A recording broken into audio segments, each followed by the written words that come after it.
Pronto, a gente vai falar sobre revisão de escopo, como eu falei, e focar nesse tipo de revisão.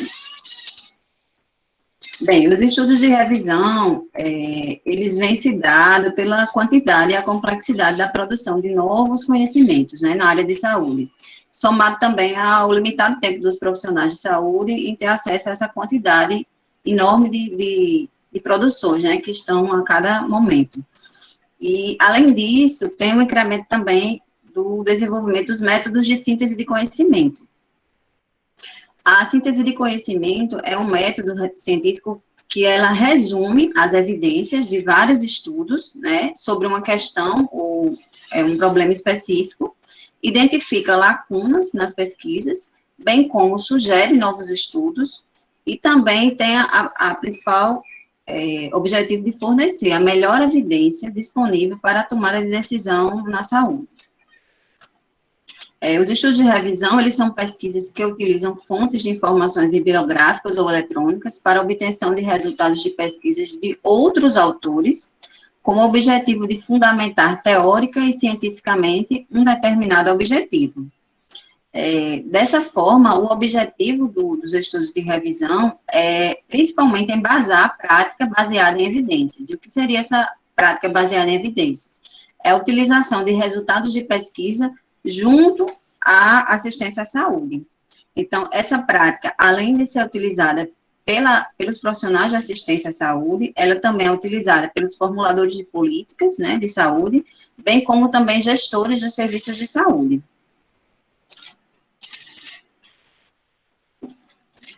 E aí, passeando um pouquinho pelos tipos de revisão, a gente tem uma revisão que é bem conhecida, né, assim, às vezes até as pessoas acham que conhecem, mas tem as nuances, né?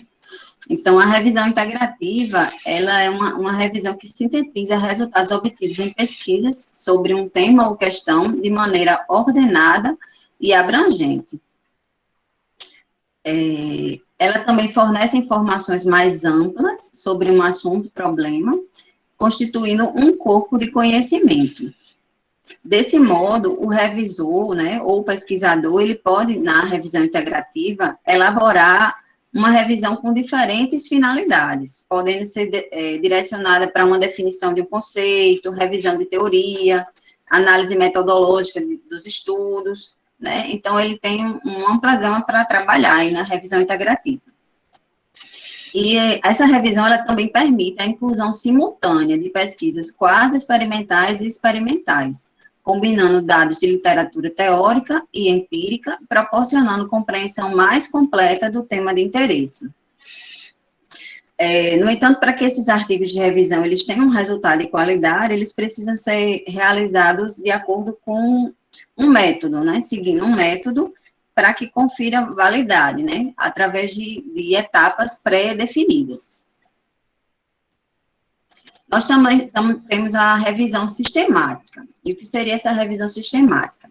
Ela, diferentemente da revisão integrativa, ela é um método que se utiliza para responder a uma pergunta específica, sobre um problema específico da área de saúde. Então, ela é uma revisão formulada para responder uma pergunta específica de um problema. Ela constitui-se de uma síntese rigorosa das pesquisas relacionadas a uma questão, uma pergunta específica, e frequentemente envolve a eficácia de uma intervenção para a solução de um problema. Então, geralmente, você tem um problema, você tem a intervenção para aquele problema, e é uma questão bem específica. Geralmente, os estudos incluídos nesse tipo de revisão, eles têm um delineamento de pesquisa experimental, né, e são considerados trabalhos originais por possuírem um rigor metodológico, né, então elas só envolvem estudos relacionados a pesquisas experimentais. Então, com isso, aumenta o rigor metodológico desse tipo de revisão. Então, nesse tipo de revisão, geralmente é envolvido pelo menos 2 pesquisadores que vão trabalhar de forma independente, né, e buscando a qualidade metodológica de cada artigo selecionado, segundo um protocolo de pesquisa. Bem, mas para falar dessa pesquisa, a gente precisa também falar um pouquinho do Instituto Joana Briggs, né? O Instituto Joana Briggs é uma organização internacional de pesquisa em saúde baseada em evidências que trabalha com mais de 70 universidades e hospitais em todo o mundo, né, formando o JBI Collaboration. O objetivo desse instituto é aperfeiçoar os resultados de saúde globalmente, produzindo e disseminando evidências de pesquisa, de softwares, treinamento, recursos e publicações relacionados à assistência baseada em evidências. Então, esse instituto, ele tem uma publicação que é de um manual para a síntese de evidências, que é um manual voltado principalmente para as revisões sistemáticas, né? E esse manual, ele orienta os autores como conduzir e preparar revisões sistemáticas, nos moldes da JBI. Um dos pontos fortes na realização dessas revisões sistemáticas é que refletem uma abordagem ampla de evidências e acomodam várias questões, né, e vários desenhos de estudos diversos. E nesse manual, eles apresentam vários capítulos, né? Em 2017, foi acrescentado o capítulo 11, que é o capítulo que se refere às revisões de escopo, né? Que é quando eles começaram a abordar a questão de como conduzir as revisões de escopo. Então, o que seriam as revisões de escopo? Essas revisões de escopo, elas surgiram com a expansão dessa prática da saúde baseada em evidências, com o aumento da disponibilidade de pesquisas primárias e, consequentemente, com a evolução dos tipos de revisão. Então, essas diferentes formas de evidência, os diferentes objetivos, as diferentes questões de revisões levaram ao desenvolvimento dessas novas abordagens. E a revisão de escopo tem se tornado uma delas, né, que foi tratada bem recentemente. Apesar que já foi proposta essa revisão de escopo em 2005 por Arksey e O'Malley, mas só em 2017 que o Joana Briggs publicou o capítulo, né? Ela é também denominada de revisão de mapeamento ou estudo de escopo. Então, a revisão de escopo, ela trata do mapeamento da literatura num determinado campo de interesse, sobretudo quando revisões acerca do tema, elas ainda não foram publicadas. Ela é adequada para tratar também tópicos amplos, podendo reunir vários desenhos de estudos com a finalidade de reconhecer as evidências produzidas. Então, desse modo, a revisão de escopo, ele não trata de buscar a melhor evidência sobre uma intervenção ou uma experiência, né? Mas ela tem o objetivo de reunir os diversos tipos de evidências e mostrar como essas evidências elas foram produzidas para esse determinado campo de interesse, né? Então, ela não tem a finalidade de classificar a robustez das evidências, mas rastrear ou até mesmo antecipar potencialidades, apoiando tanto os profissionais, né, na prática baseada em evidências, como os formuladores também de políticas e gestores. Então, quando é que eu devo fazer uma revisão de escopo, né? Em que circunstâncias, em que situações? Quando eu quero examinar a extensão e a natureza das produções, eu esclarecer conceitos que fundamentam uma determinada área. Ou seja, com relação a essa extensão e a natureza, em que proporção esse assunto, esse tema está sendo pesquisado, né? Qual é a variedade dos tipos de estudos que estão sendo realizados com esse tema, as características dessas produções. Então, ele vai procurar examinar essas características, né, dos estudos, né, num determinado conceito. Então, visa também identificar a viabilidade ou relevância de realizar uma revisão sistemática. Então, a revisão de escopo, ela pode se anteceder à realização de uma revisão sistemática. A partir dela, de uma revisão de escopo, eu posso identificar a necessidade ou não de realizar uma revisão sistemática, quando eu quero atingir um objetivo, uma pergunta mais específica. Quando eu quero sistematizar e disseminar achados que podem contribuir para as práticas e políticas e para a pesquisa também. Identificar lacunas existentes na literatura, né, tanto para o planejamento como para a condução de pesquisas futuras. E compreender como a pesquisa é conduzida em uma determinada área. Então, aqui eu adaptei um quadrinho de Peters, né, 2020, fazendo essa diferenciação entre a revisão sistemática e a revisão de escopo. Na revisão sistemática, como a gente viu, ela procura responder uma pergunta específica, com base em critérios de inclusão muito precisos. Já na revisão de escopo, eu quero identificar, relatar, identificar as características, né, os conceitos em determinadas fontes de evidências, né, para um determinado assunto. Na revisão sistemática, eu procuro investigar a viabilidade, a adequação, o significado, a eficácia de um determinado tratamento ou prática. Eu tenho uma determinada intervenção e eu quero investigar qual é a eficácia dessa intervenção, né, numa determinada população. Então, é uma pergunta mais específica, ela gera uma pergunta de pesquisa mais específica. Na revisão de escopo, ela objetiva fornecer uma visão ampla de um tópico, né, com o objetivo de explorar como, por quem e com que propósito esse termo é usado em determinado campo. Então, como anda a produção, qual é a produção, quem é que produz, com que propósito, né, as pesquisas vêm sendo desenvolvidas numa determinada área de conhecimento. Na revisão sistemática, eu tento responder questões sobre a eficácia de uma intervenção, como a gente já viu, numa condição particular. Então, eu vou utilizar a estratégia PICO, que é população, intervenção, comparador e resultado. Então, para a intervenção, eu vou precisar também de um comparador, né, e o resultado. Já na revisão de escopo, eu vou me basear na estratégia PCC, que seria a população, o conceito e o contexto, porque ele vai se utilizar de critérios menos restritivos, né, para proporcionar um escopo mais amplo.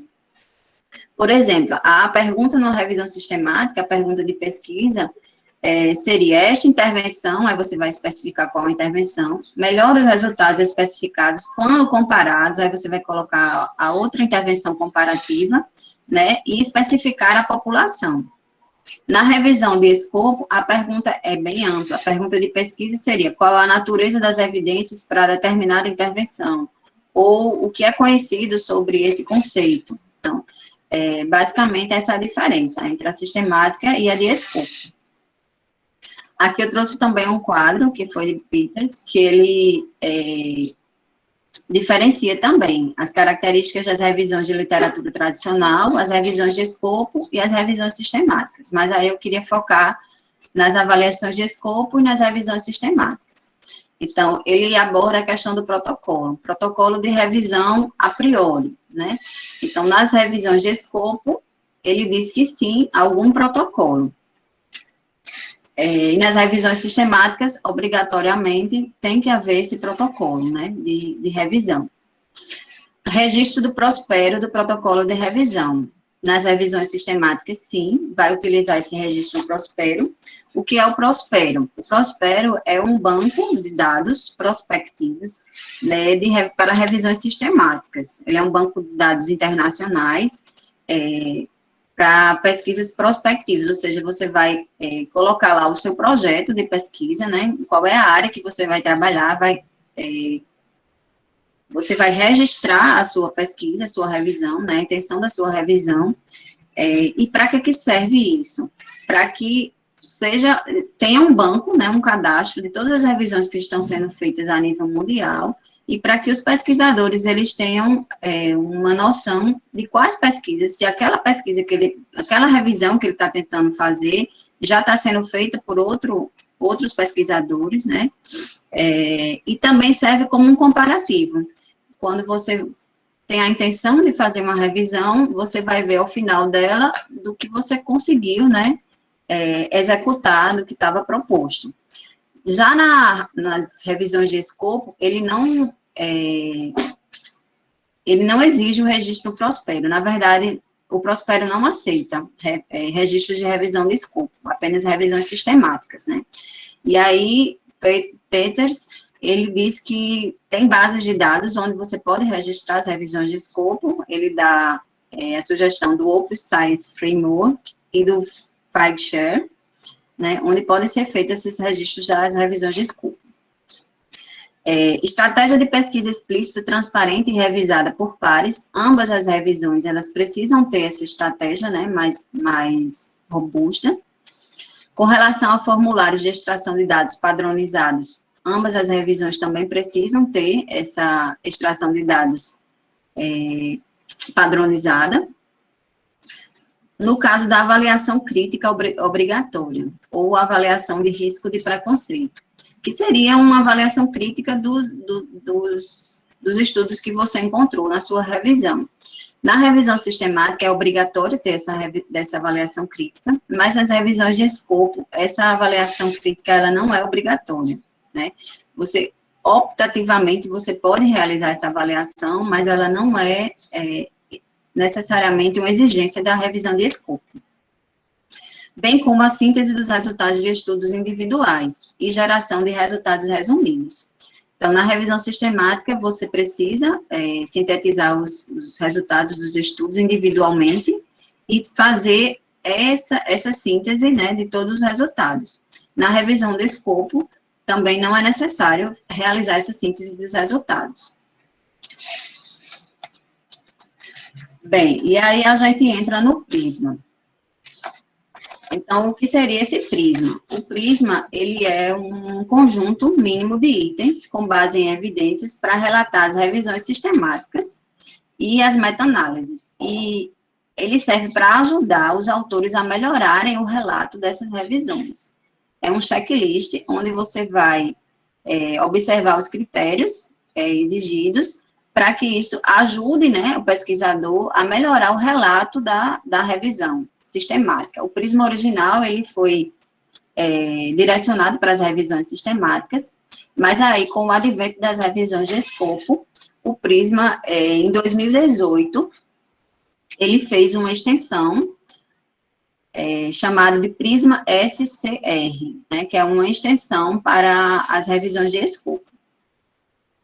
Esse checklist do Prisma, ele contém 20 itens e mais 2 itens opcionais. O Prisma original, ele consta de 27 itens, e aí, na reformulação para o Prisma SCR, eles retiraram 5 itens e permaneceram 2 itens opcionais, né, que são os itens 12 e 19 do Prisma. E pronto, e as revisões de escopo, elas, como a gente já falou, podem incluir muitos tipos de evidências, e não necessariamente examinar o risco de viés das fontes incluídas. Então, ela fala quais são as evidências, mas ela não tem o objetivo de examinar o risco de viés das fontes incluídas. Então, aí aqui agora eu trouxe para vocês o checklist Prisma, né? São 20 tópicos, 20 itens, mais 2 opcionais. E aí, no checklist, ele traz um por um, traz as seções e item por item, ele vai especificar qual é o item, como é o item, e no guia também ele dá um exemplo de como você poderia estruturar a sua revisão, né, e uma explicação de como você elaborar aquele item. Com relação ao título, né, o item 1, ele pede para identificar o relatório, que é a revisão, como uma revisão de escopo, ou seja, já no título você tem que colocar que aquele trabalho, aquela revisão, se trata de uma revisão de escopo, né, para que o leitor, ele identifique rapidamente que aquilo ali é uma revisão de escopo. No resumo, ele pede que o resumo seja estruturado e inclua histórico, objetivos, critérios de elegibilidade, fontes de evidências, métodos de mapeamento, resultados e conclusões, todas relacionadas tanto às questões da revisão como aos objetivos. Nada que a gente não já faça, né, nos nossos trabalhos. Então, ele só reforça que são esses critérios que ele exige, né, que contenha no resumo. Com relação à introdução, ele também fala que você tem que incluir uma justificativa e os objetivos, o que a gente também já está habituado a fazer nas nossas escritas. E ele fala que na justificativa, você tem que descrever a justificativa da revisão num contexto já conhecido. E explicar por que aquela sua questão, aquela sua pergunta de pesquisa, ela se presta para uma abordagem de revisão de escopo. Porque aquilo que você está querendo revisar, ela é abordada por uma revisão de escopo. Nos objetivos, ele pede para fazer uma declaração das perguntas e objetivos, sendo endereçados com referência aos seus elementos chaves, por exemplo, população, participante, né, ou participante, conceito e contexto, e outros elementos chaves relevantes usados para conceituar as questões ou objetivos da revisão. Então, nesses objetivos, você vai esclarecer vai ter que encaixar, né, os seus elementos da sua estratégia PCC, de população, do conceito e do contexto, né, dentro dos objetivos. Com relação à seção métodos, aí é bem detalhado. Ele exige são vários itens que ele exige que seja bem detalhado na seção de métodos, né?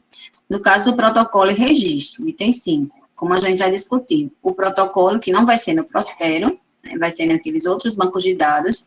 Então, ele indica que, se existir um protocolo de revisão, você insira no método, né, qual seria esse protocolo, se ele é acessível, né, ou um endereço eletrônico, se for disponível, né, e, se necessário, as informações do registro, e incluir também o número do registro desse protocolo.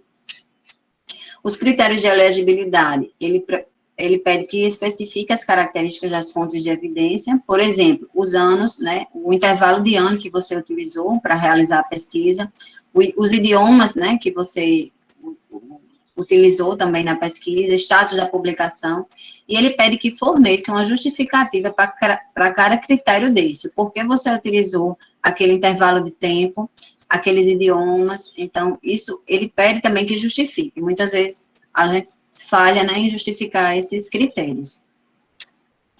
Com relação às fontes de informação, ele quer que descreva todas as fontes de informação, né, por exemplo, as bases de dados com datas de cobertura, informações de contato, bem como a data da investigação mais recente que foi realizada. Nesse caso, ele pede para que você coloque todas as bases que você utilizou, que você fez a busca, né, e no caso, se houve um tempo, né, de investigação maior, ele pede que pelo menos você coloque a data da pesquisa mais recente que foi feita, né, naquelas bases. Em relação à pesquisa propriamente dita, ele pede que apresente uma estratégia de busca eletrônica em pelo menos uma das bases, né. Ele diz que pode fazer uma tabela, que ele dá até um exemplo lá no guia, ele dá uma tabela, mas que eu vejo como um quadro. Ele coloca um quadro onde você pode inserir, né, ele dá o exemplo lá de como você inserir a estratégia de busca eletrônica que você utilizou para cada base. Ele pede que pelo menos seja uma base que seja descrita, essa estratégia. No caso da seleção de fontes de evidências, ele fala que você tem que declarar o processo de seleção das fontes de evidências, como foi o critério de triagem e elegibilidade, né, daqueles estudos que foram incluídos na revisão de escopo. O processo de mapeamento dos dados, você descreve os métodos de mapeamento dos dados. Por exemplo, se você usou formulários calibrados, né, para mapear esses dados, se foi feito de forma independente ou duplicada, ou qualquer outro processo para obtenção ou confirmação de dados pelos pesquisadores, né, se foi a pesquisa por pares, né, se houve algum terceiro pesquisador, né, para tirar qualquer dúvida com relação à pesquisa. Então, isso aí você também tem que descrever na seção de métodos. Os itens dos dados se refere à listagem e à definição das variáveis para cada dado e qualquer suposição e simplificação feita. E com relação à avaliação crítica das fontes de evidências, como a gente já falou, esse item é um item optativo, né, que eles colocaram como opcional. Você pode ou não realizar uma avaliação crítica das fontes de evidências. Se você optar a fazer, você tem que providenciar uma justificativa para por que você realizou essa avaliação crítica das fontes de evidência, qual foi a necessidade de realizar essa avaliação, e descrever o método que você utilizou para realizar essa avaliação. E, por fim, na seção métodos, ele fala da síntese dos resultados, que pede para descrever os métodos de tratamento e como você resumiu os dados que foram mapeados. Na seção resultados, ele inclui a seleção de fontes de evidências, né, primeiramente. ele pede para fornecer o número de fontes de evidências triadas, avaliadas para elegibilidade e incluídas na revisão, com razões para a exclusão em cada fase, de preferência usando o fluxograma. Não sei se vocês já viram, mas é bem conhecido, aqueles fluxogramas do Prisma, né? Então, é um fluxograma semelhante ao do Prisma original, mas eles fizeram alguma alteração. No final, vou mostrar para vocês o fluxograma. Então, é um fluxograma diferenciado, o fluxograma do Prisma SCR, é um pouquinho diferente, eles adaptaram. E nesse fluxograma, ele pede para você colocar os estudos que foram de elegibilidade, os estudos incluídos e as razões para a exclusão de cada estudo. Lá no fluxograma, ele permite que você identifique essas exclusões. Com relação às características das fontes de evidência, então, para cada fonte, para cada estudo que você encontrou, né, nos seus resultados, você vai apresentar característica para os dados mapeados e fornecer citações. Então, você tem que fornecer os dados que respondem à sua pergunta de pesquisa, né, os seus objetivos da revisão, e fornecer a citação de cada estudo, de cada dado que você apresentou, realizar a citação.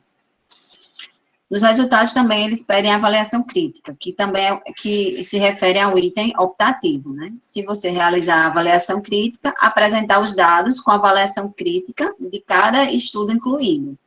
No caso, ele se reporta ao item 12, lá na seção de métodos. Então, se você optou por fazer a avaliação crítica, descreve no método e no resultado também vai ter que apresentar essa avaliação crítica. Os resultados de fontes individuais de evidências. Então, para cada fonte de evidência incluída, para cada estudo, você vai apresentar os dados relevantes que foram mapeados, que são aqueles dados que respondem à sua pergunta de pesquisa e aos seus objetivos, né? Que ele se relaciona às perguntas e os objetivos da revisão. E, por fim, no resultado, ele pede a síntese dos resultados, em que você vai resumir e apresentar os resultados no gráfico, conforme eles se relacionam às questões e aos objetivos. Ele também dá um exemplo lá que ele chama de tabela, mas que, na verdade, para a gente é um quadro, né? E ele dá um exemplo de como você apresentar essa síntese dos resultados, né? Em quadros, de cada estudo, de cada dado encontrado. Na seção de discussão, você vai ter o resumo das evidências, né? Você vai precisar resumir os principais resultados, né? Incluindo a visão geral dos conceitos, dos temas, os tipos de evidências, e correlacionando sempre, né? As perguntas e aos objetivos da revisão. Você tem que sempre correlacionar todos os seus dados, toda a sua discussão com a pergunta e o objetivo que você traçou para a sua revisão. No tópico das limitações, você vai discutir as limitações do processo de revisão de escopo. Você pode discutir as limitações de cada trabalho, mas também você vai discutir as limitações da sua revisão, do processo da sua revisão como um todo. E, por fim, na conclusão, você vai providenciar uma interpretação geral dos resultados, com respeito às perguntas e os objetivos da revisão, bem como as potenciais implicações ou próximos passos. Então, além de responder à pergunta, você também pode sugerir, né, pesquisas, né, como a gente já observou, ela pode também preceder uma revisão sistemática, então, a partir da sua conclusão, você pode até sugerir que sejam feitas revisões sistemáticas, né, a seguir, dependendo dos resultados em que você encontrou. E, por fim, o financiamento, ele pede para você descrever as fontes de financiamento das evidências incluídas, bem como as fontes de financiamento para a revisão de escopo. Então, dos trabalhos, você vai identificar se os trabalhos incluídos na revisão, eles tinham fontes de financiamento, e aí você vai descrever, e bem como também descrever se há ou não financiamento para a própria revisão do escopo em si, né? Então, vai descrever o papel dos financiadores nessa revisão. E esse é o quadrinho do fluxograma, né, da seleção das evidências. Então, ele não tem aqueles retângulos, né, laterais, né, onde tem identificação, triagem, elegibilidade, tudo, ele não tem os quadrinhos. é um fluxograma mais simples, mas que você coloca também quase todas as informações, as informações do Prisma. Esse é o quadrinho do Prisma SCR. E aqui eu trouxe as referências, se alguém se interessar, e obrigada.